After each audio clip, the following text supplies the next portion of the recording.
Hiljarimpsis, tipiti ja hyvää iltapäivää, ilta-aamua tai milloin sä nyt ikinä katsot tätä. Jonkin verran on tullut kysymyksiä mulle tästä kyseisestä dokumentista, tutkimuksesta ja on pyydetty, että jos voisi jollain tavalla selkokielellä niin kuin käydä tämä läpi. Ja mä aloin lukea tämän dokumentin ja huomasin, että tässä on itse asiassa aika paljon erilaisia hyvin mielenkiintoisia asioita, mitä pitäisi käsitellä ja mahdollisesti ihmisillä on jäänyt huomioimatta tai ei vaan jaksa lukea tuota dokumenttia läpi. Ja mä mietin, että jos mä tälleen näyttelijärenttuna pystyn tämän sisäistämään ja ymmärtämään, niin ehkä mä voin jotain sitten tehdä tavallaan selittämään tämän. Muukkonen teki aika mehevän dokumentin, 19 sivua. Ja kannattaa lukea läpi, jos vaan mitenkään kynnelle kykenee, mutta mä oon tässä merkannut nämä mun mielestä mielenkiintoisimmat kohdat. Jotkut mä luen sille ihan sanasta sanaan, ja sitten mä laitan omia kommentteja tähän väliin ja teen myös itselleni muistiinpanoja, koska ei ole lukenut tarpeeksi vielä läpi muutaman kerran vaan. Tässä artikkelissa tarkastelen koronapassin perustuslain mukaisuutta. Mielenkiintoni kohdistuu erityisesti siihen, millä argumenteilla perustuslakivaliokunta päätyi alkujaan näkemykseensä, jonka mukaan lakiehdotus voitiin käsitellä tavallisessa lain säätämisjärjestyksessä. Heti tähän kommentoin, että on olemassa tämä, niin kun, jos muutetaan perustuslakia merkittävästi, niin perustuslain 73 pykälän mukaan, 3. pykälän mukaan, niin sen asia pitää käsitellä niin kuin kahden hallinnon toimesta. Edellinen eduskunta, edellinen hallinto hoitaa sen ekan, ja pitää olla kolmasosan enemmistöllä äänestetty, ja sitten sen pitää jättää lepäämään, ja seuraava hallinto ensimmäisellä valtiopäivillä sitten äänestää uudestaan. Ja jos tätä haluaa niin kuin kiirehtiä, niin se on myös mahdollista, mutta silloin pitää olla 5/6 enemmistöllä se äänestys. Ja tämä on tavallaan niin kuin ehkä fundamentaalinen niin kuin kysymys ja kritiikki, mitä Muukkosella oli, että onko tämä koronapassi käynyt läpi, niin kuin, voidaanko sitä lukea tähän tavallisen lain säätämisjärjestykseen, vai olisiko pitänyt käyttää sitten 73 pykälää. Perustuslaki 73 pykälä näyttää siltä, että se sanoo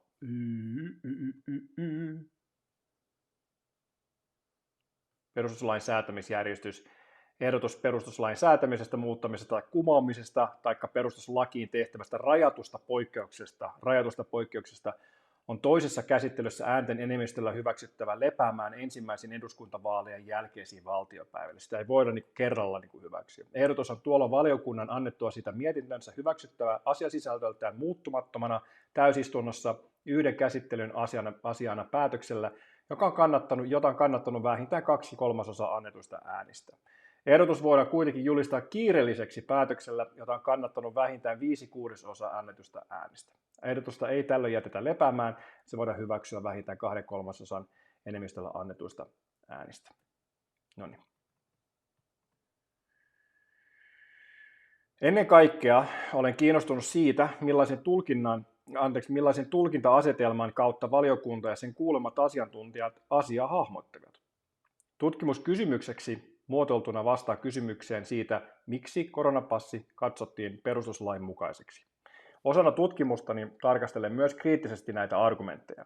Kritiikkini kohdistuu erityisesti näkemykseni mukaan valinnaiseksi jääneeseen yhdenvertaisuustarkasteluun. Menetelmällisesti tutkimus on luonnehdittavissa valtiosääntöoikeudelliseksi lainopiksi, jonka perusteita avaan seuraavassa. Tässä on myös mielenkiintoista, että tämä tutkimus on jäänyt miltei kokonaan huomioimatta. Olisiko ollut Savon Sanomat oli ainoa, joka teki tästä niin kuin jutun, mutta valtamedia kyllä niin kuin täysin on kokblokannut Muukkosen, respektiin vaan Muukkoselle hyvin tehdystä duunista ja harmillista, että se on jäänyt sitten niin kuin huomioimatta. Suomessa perustuslain mukaisuuden valvonta kuuluu ensisijaisesti perustuslakivaliokunnalle. Perustuslakivaliokunnan tarkastelussa keskeistä onkin tunnistaa se, mistä kussakin hallituksen esityksessä on valtiosääntöisesti kyse. Karrikoituna tarkastelu voidaan jakaa kahteen osaan, eli perus- ja ihmisoikeuskysymysten tarkasteluun sekä muuhun valtiosääntöoikeudelliseen arviointiin. Jälkimmäisen liittyy tyypillisesti esimerkiksi täsmällisyyteen ja tarkkarajaisuuteen tai sääntelytasoon liittyviä kysymyksiä.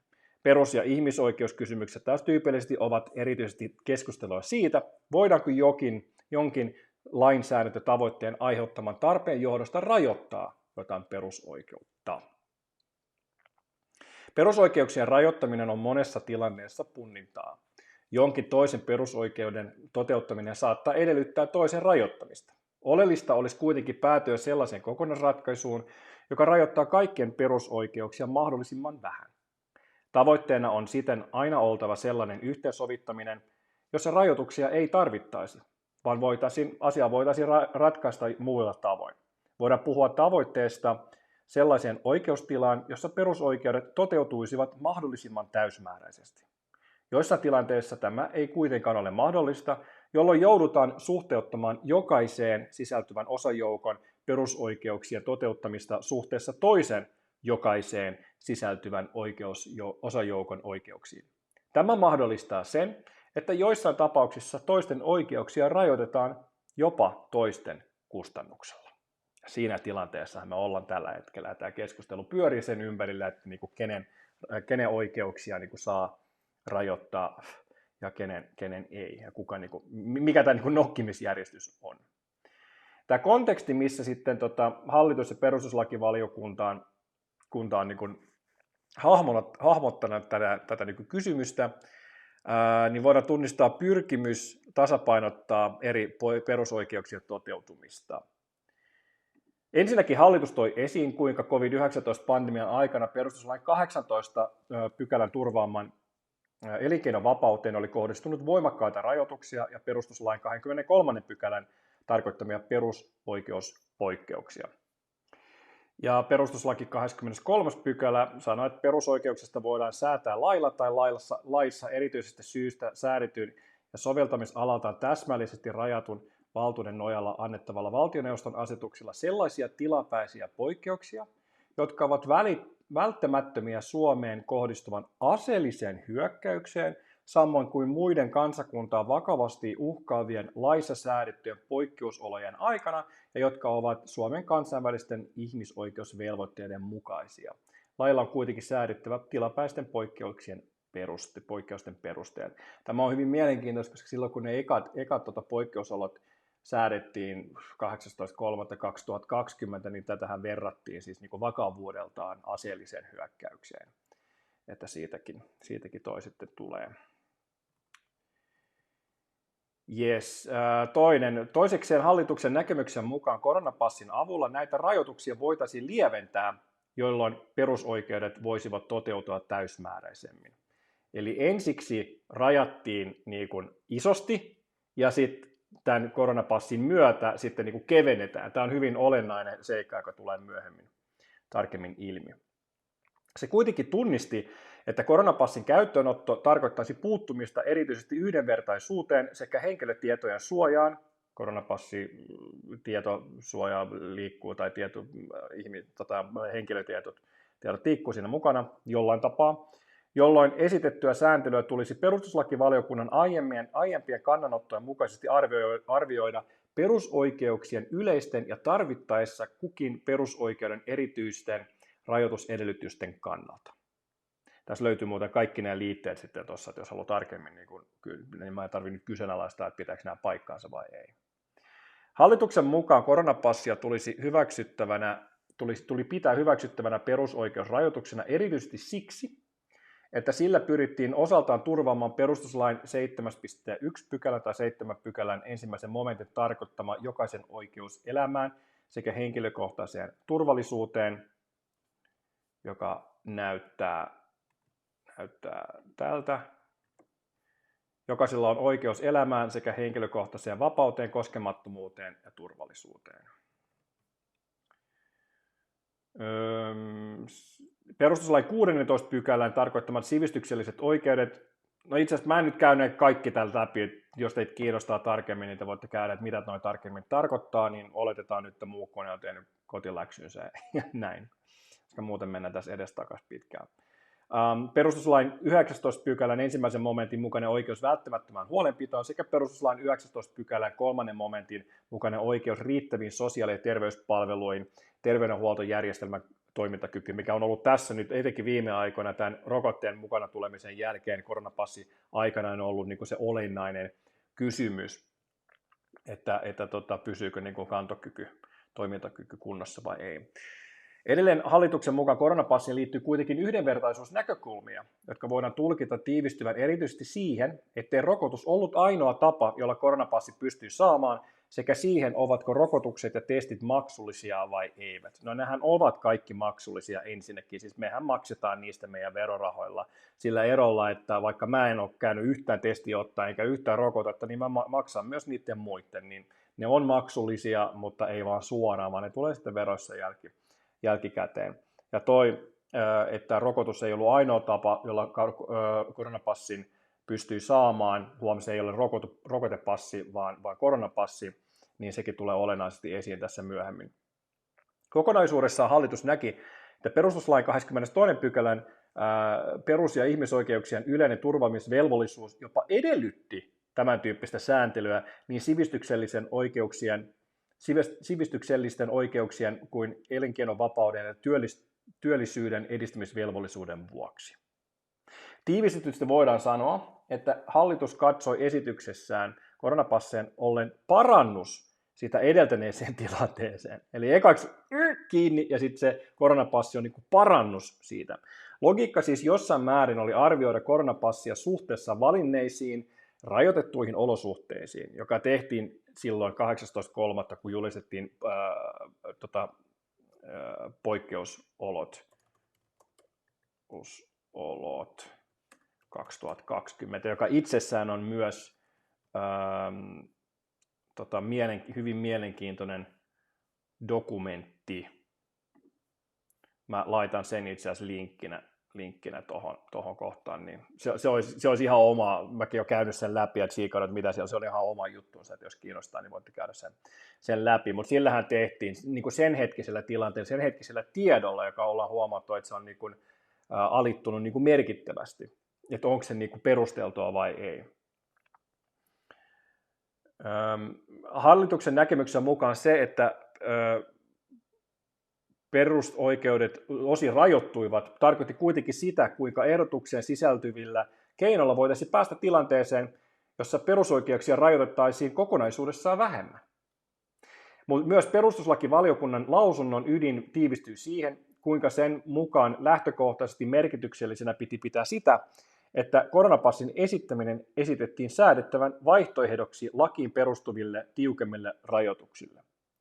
Tämä on myös olennainen keissi, olennainen seikka, että valtio antaa jotain lakiin perustuvia tiukempia rajoituksia ja sitten tämmöisellä tavallaan vapaaehtoisella lippulappusilla tai toiminnalla niin me pystytään elinkeinoharjoittajana ohittaa niitä. Tätä tulee myöhemmin kanssa vielä tarkemmin. Tätä kantaa edustivat antamissaan asiantuntijalausunnoissaan myös valtaosa valtiokunnan kuulemista oikeustieteiden asiantuntijoista.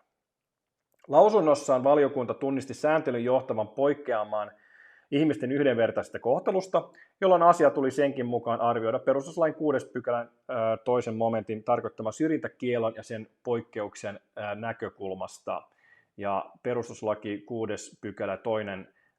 momentti sanoo seuraavaa, että ihmiset ovat yhdenvertaisia lain edessä. 1. 2. on, että ketään ei saa ilman hyväksyttävää perustetta asettaa eri asemaan sukupuolen, iän, alkuperän, kielen, uskonnon, vakaumuksen, mielipiteen, terveydentilan, vammaisuuden tai muun henkilön liittyvään syyn perusteella. Ja tämä on se olennainen kysymys, että onko tämä hyväksyttävä peruste vai ei. Joidenkin mielestä on, toisten mielestä ei.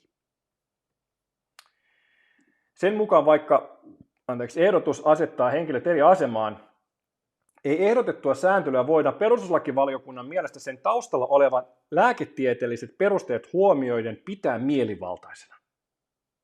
Eli koska siellä on lääketieteellisiä perusteita, niin se on heidän mielestä se on sitten ok. Edelleen mukaan sääntelylle oli esitetty hyväksyttävät perusteet.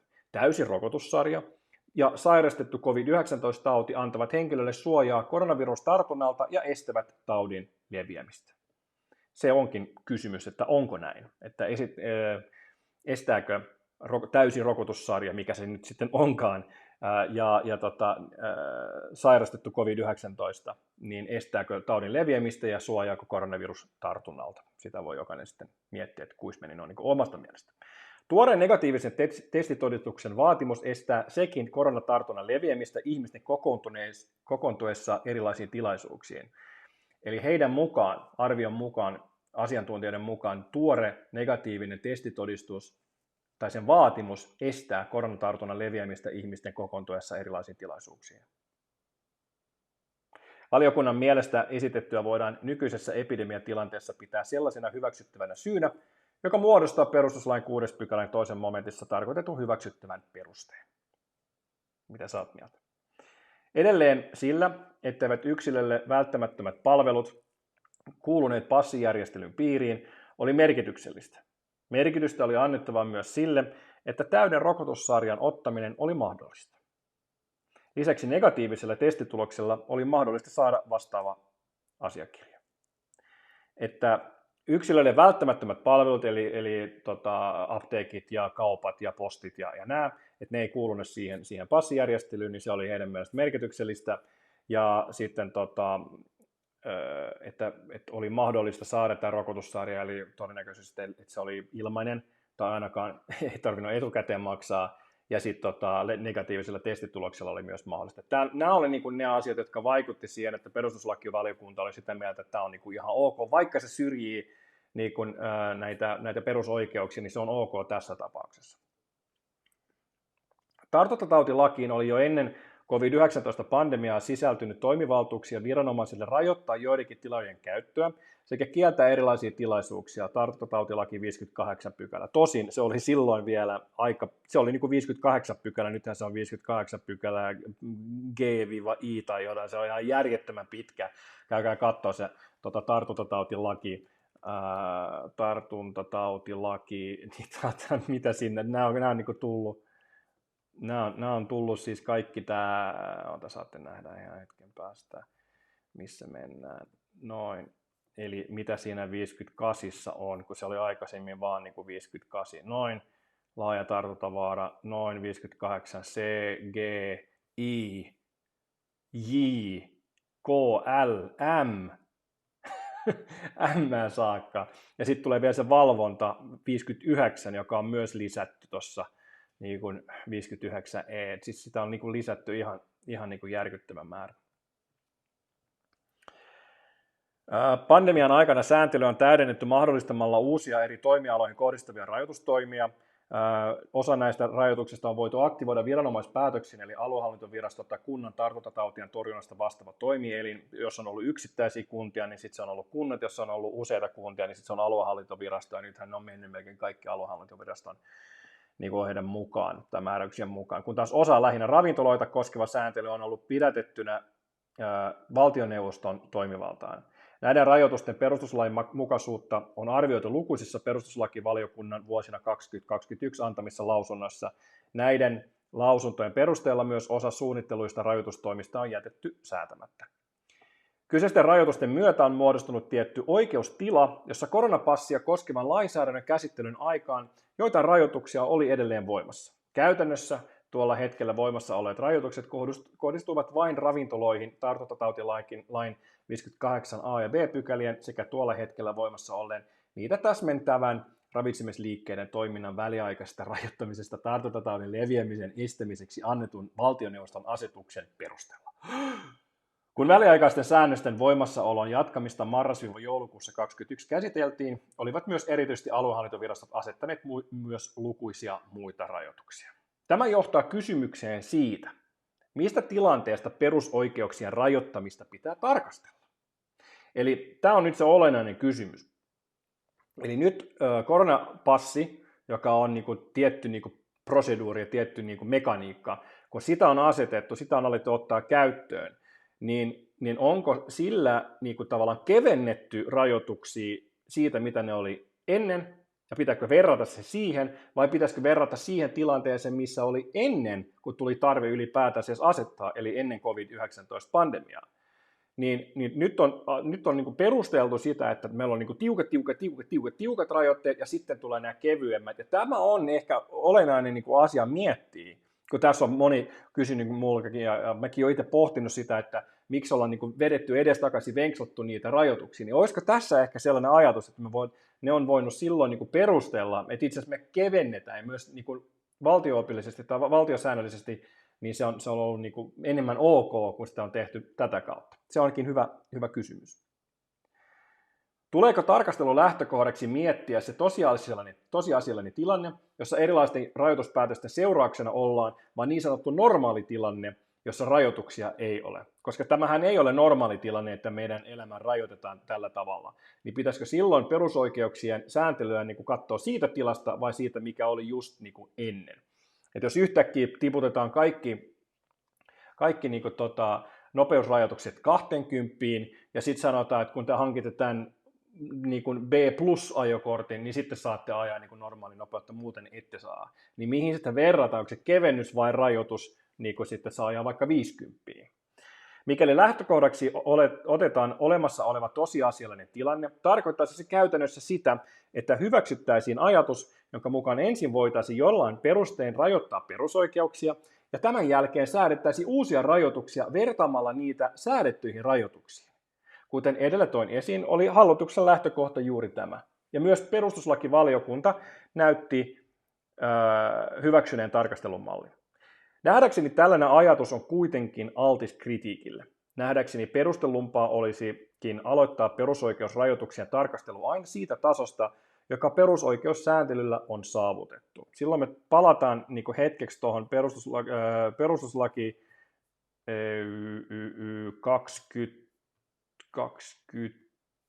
23, missä sanotaan, että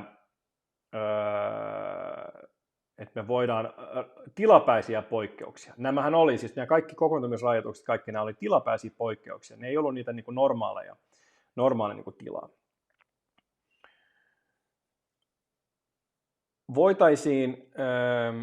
Nähdäkseni perustellumpaa olisikin aloittaa perusoikeusrajoituksien tarkastelu aina siitä tasosta, joka perusoikeussääntelyllä on saavutettu. Voitaisiin nimittäin perustellusti esittää väite siitä, kuinka kyse olisi perusoikeussääntelyn yleisen tason heikennystä, mikäli arvio aloitettaisiinkin jostain muusta tasosta kuin siitä, millaisiksi se on perustuslain perusteella muodostunut.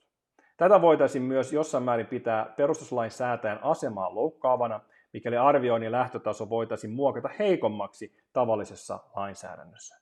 Kyse olisi tuolloin jopa ikään kuin perustuslain de facto muuttamisesta käyttämättä perustuslain 73 pykälän tarkoittamaa menettelyä, ja 73 pykälä oli juurikin tämä selvitys siitä, että kaksi hallintoa pitää sitä niin kuin hyväksyä tai kiireellisenä. Toisekseen Suomen lähtökohtana on ollut se, etteivät yhdeksi keskeiseksi torjuntatoimeksi muodostuneet rokotteet ole olleet pakollisia.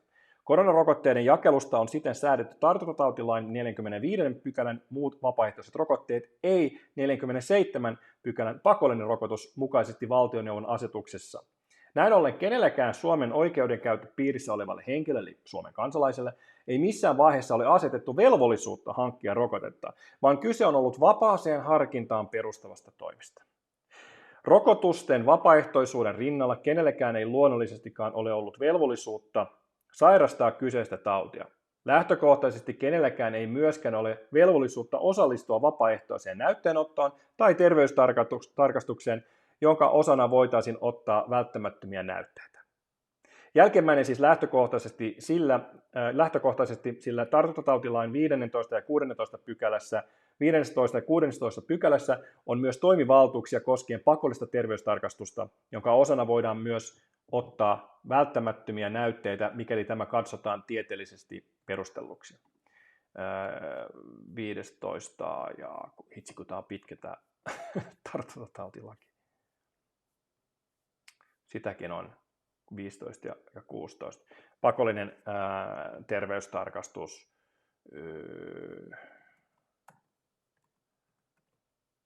Noin.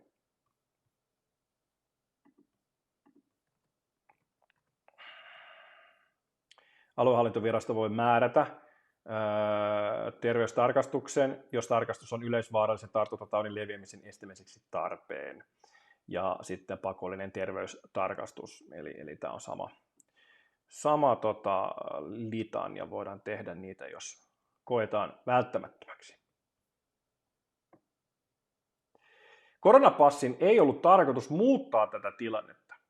Toisin sanoen kenelläkään ei senkään myötä ole lakiin perustuvaa velvollisuutta ottaa rokotetta, sairastaa tautia tai käydä testeissä, ellei testiä oli mainitun lain kohdalla perusteella määrätty pakolliseksi. Ei ole.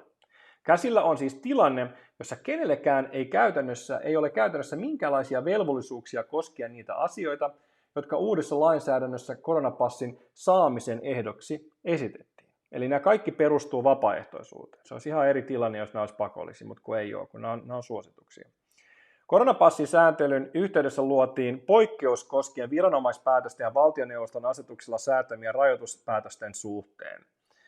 Tartuntatautilain uuden 58 i-pykälän toisen momentin mukaan sellaisilla toiminnanharjoittajilla, jotka edellyttävät toiminnassaan 16 vuotta täyttäneillä tai sitä vanhemmilta asiakkailta ja toimintaan osallistuvilta koronapassia, ei olekaan enää velvollisuutta noudattaa lakiin perustuvia tai sen nojalla annettuja rajoituksia toiminnassaan.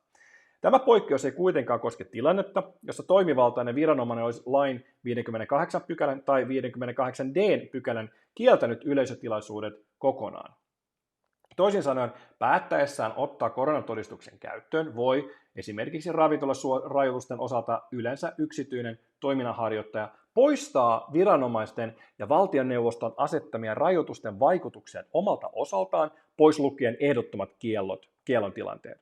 Käytännössä kyse on eräänlaisesta välillisestä lupajärjestelmästä, jossa lähtökohtaisesti normaalisti suhteellisen vapaasti järjestettävä toiminta muuttuu tosiasiassa luvanvaraiseksi. Eli tämä koronapassista itsestään tulee lupa.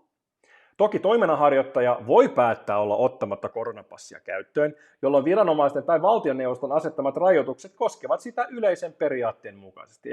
Eli jos et ota koronapassia käyttöön, niin sitten menee 5 kiinni, 3 kiinni, 7 kiinni, 8 kiinni ja näin. Ja jos sä otat, niin sitten saat olla auki 5, 7, 9, 12, mitä sä niin oot. Eli sille luvalla tavallaan sä voit tehdä niin kuin tavallaan maksimaalisesti ja ilman sitä lupaa, niin sitten sun pitää noudattaa niitä asetuksia. Ja käyttämällä sitä lupaa, niin sä voit poiketa niistä jo aikaisemmin asetetuista rajoituksista.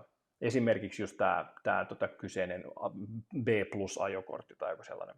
Tilannetta voidaan kuvata jossain määrin jännitteiseksi. Käytännössä pääsääntöisesti yksityisoikeudelliselle taholle annetaan lainsäädännöllä oikeus poiketa viranomaisten tai valtioneuvoston asettamista rajoituksista. Tämä toteutetaan sillä, että samaisen yksityisoikeudellisen tahon päätäntävaltaan kuuluu oikeus asettaa tämän poikkeamisen mahdollistavan edellytys kolmansille osapuolille. Eli koronapassitesti, tämä skanneri, näin.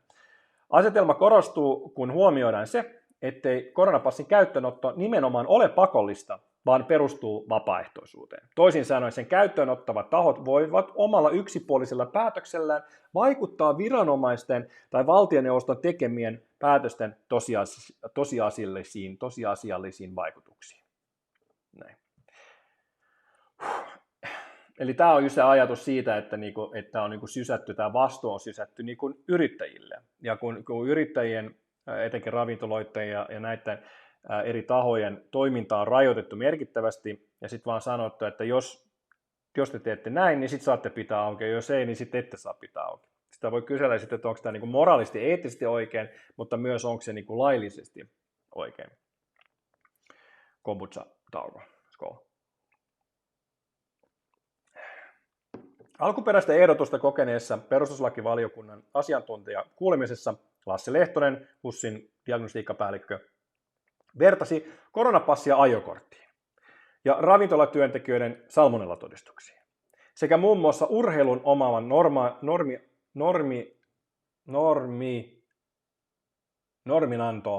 norminantoon perustuvaan urheilijoiden terveydentilaa koskeviin vaatimuksiin. Lukuun ottamatta urheilussa edellytettyjä vaatimuksia perustuvat mainitut lainsäädäntöön ja niiden logiikkana on ollut muiden kuin perusoikeusrajoituksien kohteeksi joutuvan henkilön terveyden suojeleminen. Koronapassissa tilanne on jossain määrin toinen. Järjestelyn lopputuloksena rajoitusten kohteeksi joutuvat muodollisesti kaikki mutta tosiasiallisesti rajoituksia ei enää sen seurauksena ollutkaan niillä, jotka oikeuden koronapassiin omasivat.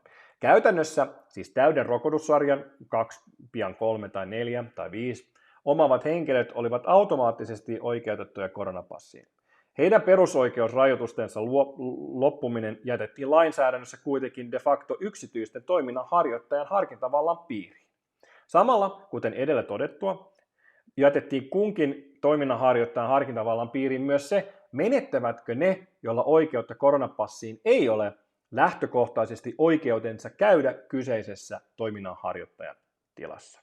Eli toiminnanharjoittaja oli loppupeleissä se, joka päätti, että tuutko tänne koronapassilla, voitko tulla tänne ilman koronapassia vai ei, mutta koska heitä taas on säädelty, että ilman sitä koronapassia niin teidän aukioloa niin rajoitetaan. Näin. Täyden rokotussarjan ohella koronapassin pystyy lain mukaan saamaan myös sairastamalla tauti tai hankkimalla tuore rokotustodistus. Tässä on itse asiassa varmaan tarkoitetaan hankkimalla tuore testitodistus, Muukkonen, koska sä puhut jo tästä täyden rokotussarjan ohella sairasta tauti tai hankki tuore testitulos. Oletetaan näin. Suomessa on ollut oikeus maksuttoman testin silloin, kun henkilö on ollut oireita tai tämän on epäilty altistuneen koronavirustartunnalle. Sen sijaan oireettomilla ei ole ollut oikeutta maksuttomaan testiin. Kuten hallituksen esityksessä todettiin, on myös yksityisillä palvelujen tarjoajilla ollut tarjolla testauspalveluita, joiden hinnoittelusta ne ovat päättäneet itsenäisesti. Hinnat ovat vaihdelleet 98 eurosta 200 euroon. Jotain vähän halvempia onkin, mutta joku 50-200 noin maksaa noin testit. Näin ymmärsin. Helsingissä, nyt mä en ole ihan tarkka, että paljonko ne maksoi, mutta kuitenkin mittava määrä. Kun tartuntatautilain mukaan koronapassin saamiseksi edellytetään korkeintaan 72 tuntia vanhaan negatiivista todistusta, tarkoittaa se sitä, että rokottamaton, mutta terve henkilö joutuisi esimerkiksi vaikkapa keikalle osallistumiseksi tai ravintolaan menemiseksi, mikäli toimintaharjoittaja edellyttää koronapassia, investoimaan testaamiseensa merkittävän summan.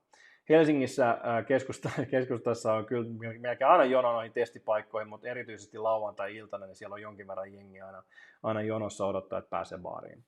Hallituksen esityksessä tätä ei kuitenkaan pidetty ongelmana, koska tarjolla oli maksuton rokotesuoja. Ja samaan näkemykseen päätyi myös perustuslakivaliokunta, koska tarjolla on maksuton rokotesuoja. Näkemys maksuttoman rokotteen vaikutuksesta yhdenvertaisuutta koskevan potentiaalisen ongelman ratkaisemiseen tietyllä tavalla tuo esiin sen, mikä osaltaan koronapassin perimmäinen tarkoitus on ollut.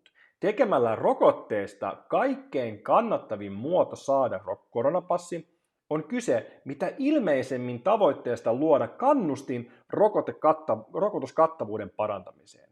Ja tämä ei ole edes ilmeistä, vaan Hanna Nohinekin on sanonut tämän, ainakin mikä mä olen lukenut, ja varmaan moni muukin on sanonut, että tässä on tarkoituksena rokotekattavuuden parantamiseksi.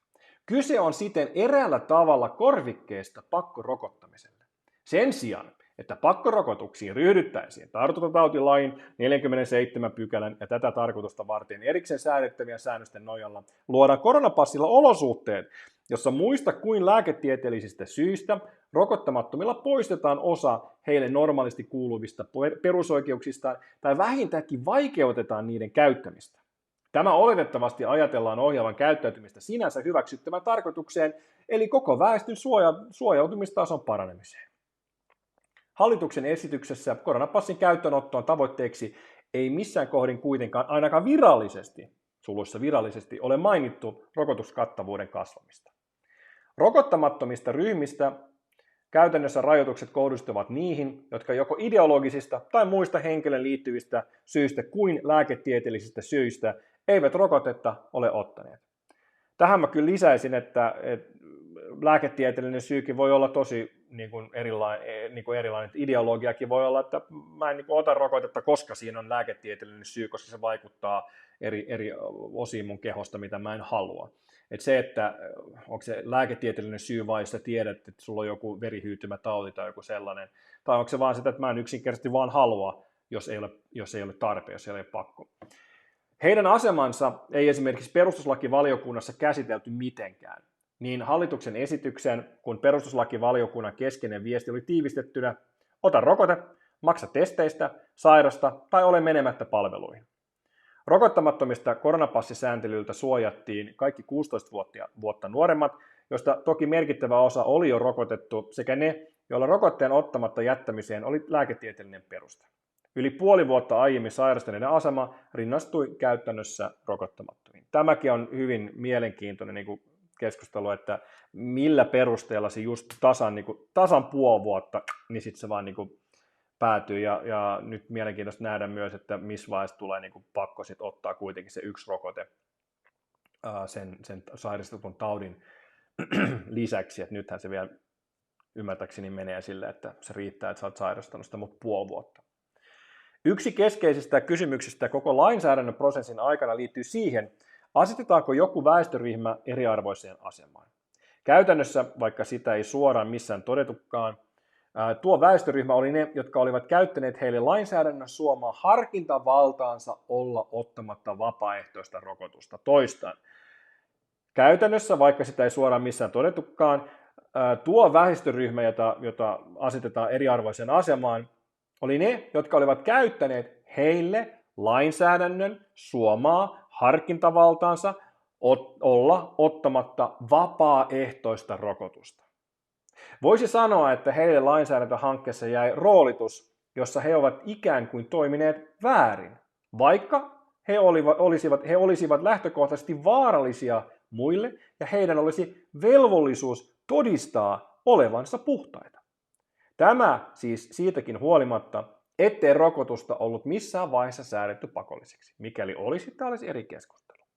Kuten edellä mainitsin, vertasi Lehtonen asiantuntijan lausunnossaan koronapassia eräisiin muihin järjestelyihin, joiden perusideana on ollut suojata muita.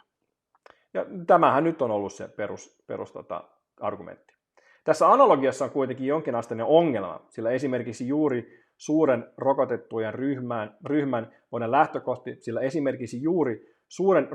ryhmän voidaan lähtökohtaisesti katsoa olevan suojassa ainakin taudin vakavimmilta muodolta.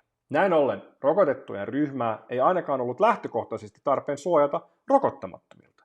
Teoriassa välillinen suojaustarve olisi olemassa logiikalla: rokottamaton voi tartuttaa rokotetun, joka voi taas tartuttaa vaikka rokottamattoman lapsensa tai äitinsä tai isänsä. Näin pitkälle ei kuitenkaan voita ne vastuuketjuja muodostamaan. Sitä kuitenkin yritetään muodostaa niitä vastuuketjuja, että minä olen sitten vastuussa siitä, jos joku saa tartunnan ja se tartuttaa eteenpäin ja tällainen, vaikka olet rokotettu. Jos olet rokotettu, niin sitten olet rokotettu, ja jos et ole, niin sitten et ole.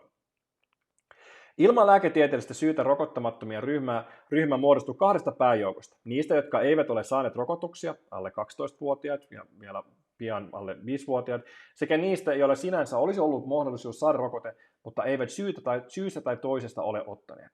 Ne, joilla mahdollisuus olisi rokote ottaa, mutta eivät ole sitä mahdollisuutta käyttäneet, jakautuvat taas käytännössä kahteen ryhmään: sairaisiin ja terveisiin. Nämä ovat selvästi kaksi erilaista ryhmää, sillä toisen voidaan arvioida olevan muille potentiaalisesti vaarallinen, kun taas toisen ei. Sairauden osalta lainsäädäntö kuitenkin sisältää jo selkeän ratkaisun. Tartuntatautilain 63. pykälän 1. momentin mukaan kunnan tai sairaanhoitopiirin tartuntataudeista vastaava lääkäri on toimivaltainen määräämään yleisvaarallisen tartuntatautiin sairastuneen tai sairastuneeksi perustelluksi epäilyn eristykseen sekä lain 69. pykälän mukaisesti rajoittamaan potilaan oikeutta tavata ulkopuolisia henkilöitä, eli karanteeni. Tätä toimivaltaa lääkärin on myös tullut käyttää. Jotta kaikki sairastuneet voidaan määrätä eristykseen ja sitä ennen jo niin sanottu epäilyvaiheessa tartuntatautilain 60 pykälän tarkoittamaan karanteeniin, se on vähän erilainen, katsotaan mikä tuo 69 on, miten se perustellaan niin kuin siinä 69. No se on tappamisen rajoittaminen karanteenin ja eristämisen aikana, eli se sisältyy siihen. Näin.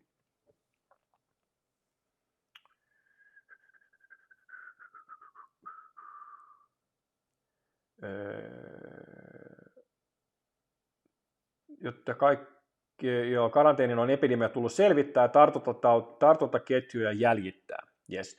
Perustuslakivaliokunnan näkemyksen mukaan eristäminen ja karanteeni ovat valtiosääntöisesti hyväksyttäviä perusoikeusrajoituksia. Okei.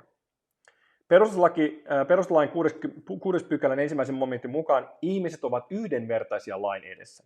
Samaisen säännöksen 2. momentissa ilmaistaan syrjintäkielto koskien erilaisia henkilöön liittyviä ominaisuuksia. Ei saa -lauseke ei ole ehdoton. 6 pykälä tässä lukee näin, että ketään ei saa ilman hyväksyttävää perustetta. Se ei ole ehdoton, vaan mahdollista sinänsä poikkeuksellisesti eri asemaan asettamisen silloin, jos siihen on hyväksyttävä peruste. Tämä hyväksyttävä perusteen on oltava hyväksyttävä nimenomaan perusoikeusjärjestelmän kokonaisuuden kannalta. Mielenkiintoinen linkki, voi tutkia tuota myöhemmin. Perusoikeusuudistuksen esitöiden mukaan perusteluille asetettavat vaatimukset ovat kuitenkin korkeat. Mitä ilmeisemmin perustuslain säätäjän ideana on ollut mahdollistaa positiivinen erityiskohtelu eri tiettyjen ryhmien asemaa ja olosuhteita parantavien toimien mahdollistaminen. Myös valiokunnan myöhemmässä käytännössä juuri tämä näkökulma on näkynyt. Nähdäkseni on täysin ymmärrettävää, että sellaisten henkilöiden perusoikeuksia rajoitetaan, jotka ovat sairaita ja jotka voivat sairastuttaa myös muita. Tämä asia on kuitenkin ratkaistu jo tartuntatautilaissa. Oikeusjärjestyksen mukaan heidät pitää asettaa karanteeniin tai eristää. 60. pykälä 1. momentti. Näin ollen selkeimmin eriarvoiseen asemaan koronapassin osalta asetetaan ne, jotka eivät ole sairaita, mutta eivät myöskään ole hankkineet vapaaehtoista rokotesuojaa. Koronapassin myötä heistä on tullut automaattisesti epäiltyjä, koska oireeton voi myös tartuttaa, jolla on uuden lainsäädännön johdosta velvollisuus de facto osoittaa, että he eivät ole sairaita. Tunnettu tosiasia on, että vaikka rokotettujen suoja myös viruksen tarttumista vastaan kasvaa, ei käytössä olevat rokotteet kuitenkaan ole suoja tartunnoilta. Niiden tekninen luonne on pienentää riskiä saada taudin vakava muoto. Näin ollen on mahdollista, että myös rokotettu on kantaja ja voi toimia tartuttajana. Kun syrjintäasetelma, eli se ei poista silloin sitä mahdollisuutta tartuttaa, mutta koska sulla on se hyväksytty niin kun muoto, että sä oot saanut ne rokotteet, niin silloin sä saat sen passin, jolloin sä oot niin kun automaattisesti turvattu tai turvallisempi, vaikka sillä ei ole mitään niin kun todisteita. Ja se taas, jolla ei ole sitä lupalappua, niin hän joutuu todistamaan, että hän on niin sanotusti puhdas. Kun syrjintäasetelmaa hallituksen esityksessä tai perustuslakivaliokunnassa hahmotettiin, ei rokottamattomien asemaa käsitelty käytännössä mitenkään muutoin kuin toteamalla se, ettei testien maksullisuus ollut ongelma, koska maksuton rokote oli tarjolla. Asiantuntijoista Lehtonen sen sijaan kirjoitti seuraavaa. Sellaisten henkilöiden asema, jotka eivät ota rokotusta yleisemmän rokotekielteisyyden tai välinpitämättömän suhtautumisen takia, on sijaan erityyppinen. Tuollaisella asennoitumisella on selvästi etäisempi liityntä perustuslain 6.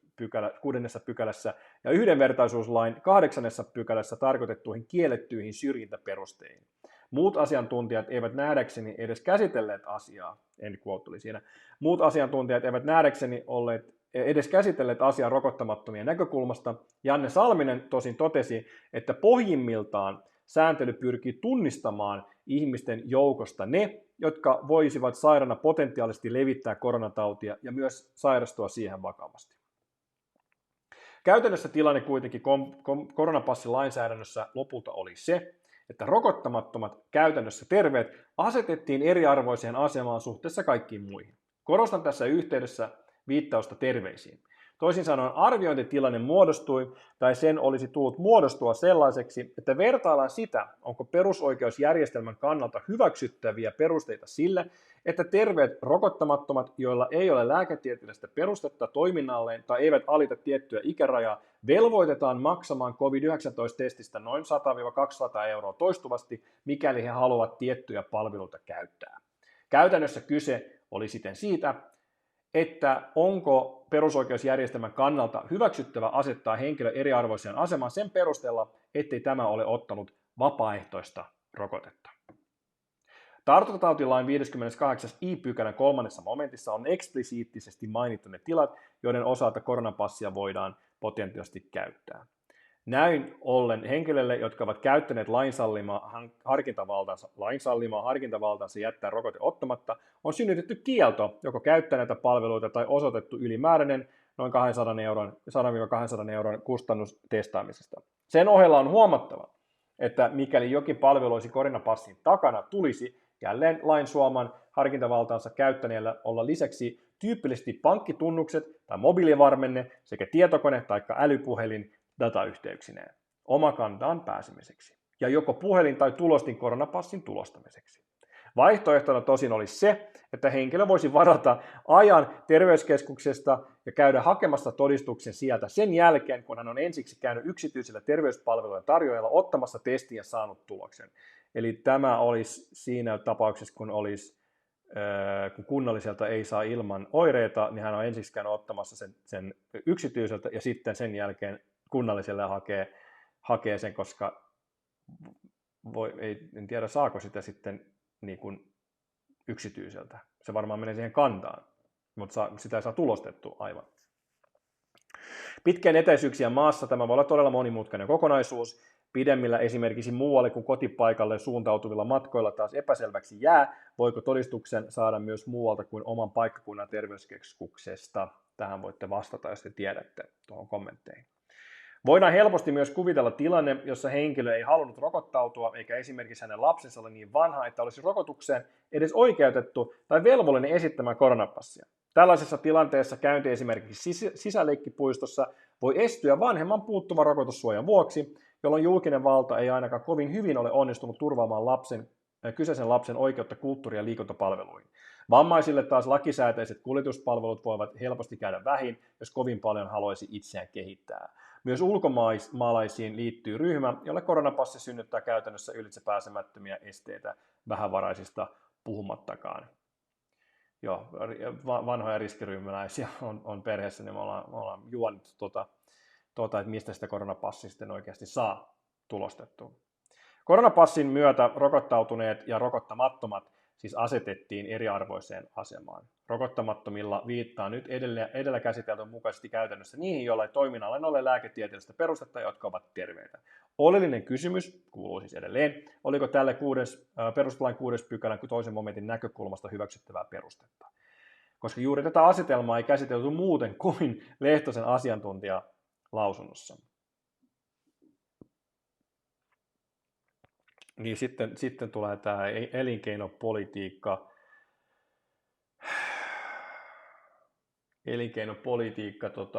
Mä en ottanut sitä täällä, koska se on niin laaja oma niin kuin alue. Tämä on just se, että mikä on niin kuin ensisijainen, että oikeus harjoittaa elinkeinoa vai turva ja oikeus elämään ilman riskiä. Mutta tässä on toinen mielenkiintoinen. Tämä ei luonnollisestikaan estä arvioimasta sitä, onko elinkeinovapaus ja oikeus työhön sekä sivistykselliset oikeudet hyväksyttäviä perusteita sille, että rokottamattomat asetetaan eriarvoiseen asemaan. Eli se, että joku saisi jatkaa elinkeinon harjoittamista, niin on tässä tapauksessa laitettu yli sen, että joku saisi olla ottamatta rokotetta, perustuslain 7. pykälä, oikeus itsemääräämisoikeuteen ja näin.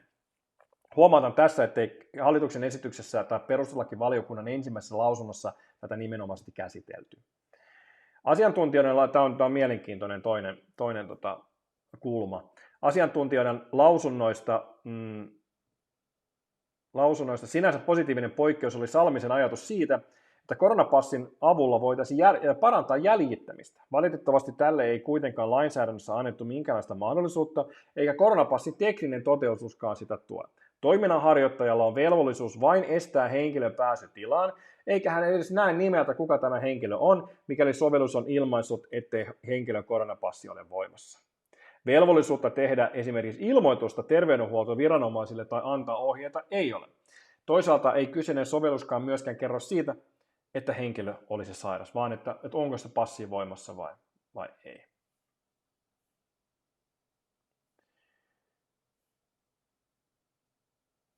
Jes, hyvin mielenkiintoista pohdintaa myös lisää tuosta ravintoloista, mutta lopputulokseksi näyttää sitten jääneen se,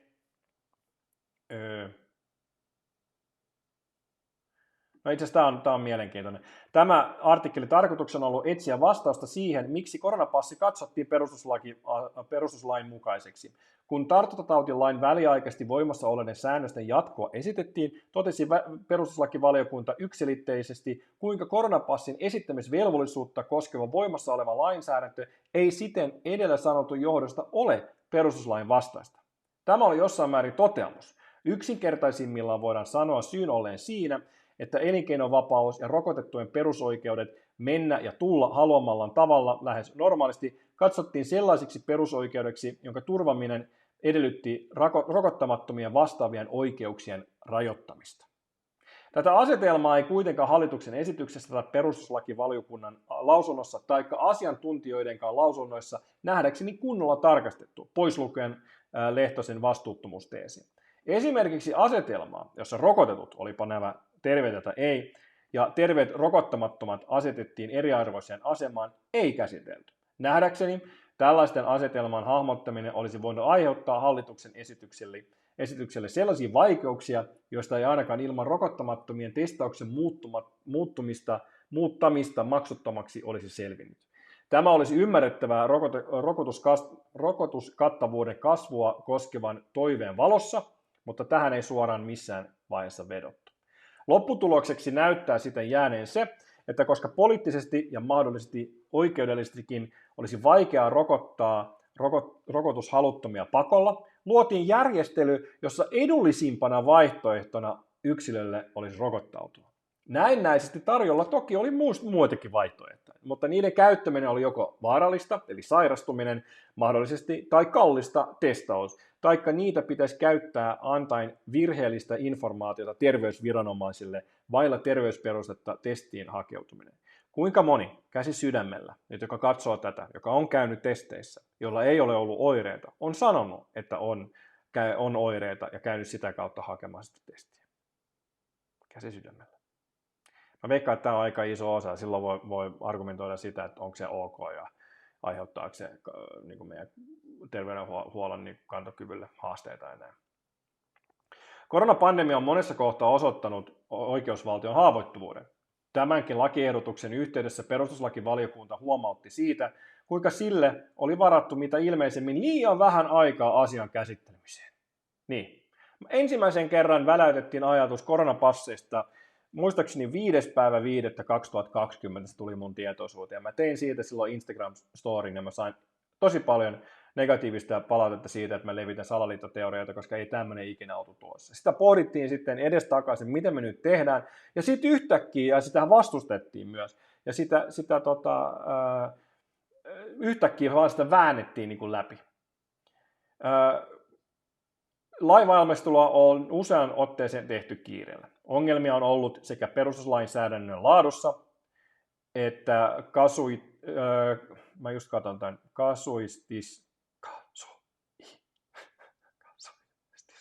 kasuistisessa tavassa reagoida esiin tulleisiin kysymyksiin, eli luodaan erilaisia hypoteeseja ja sitten kun katsotaan just tämmöisiä laskuharjoituksia esimerkiksi, ja sen pohjalta tehdään sitten päätöksiä. THL-laskuharjoitus 11 000 tapausta. Perusoikeusloukkauksia, jopa vakavia sellaisia, on havaittu viimeisen 2 vuoden aikana useita.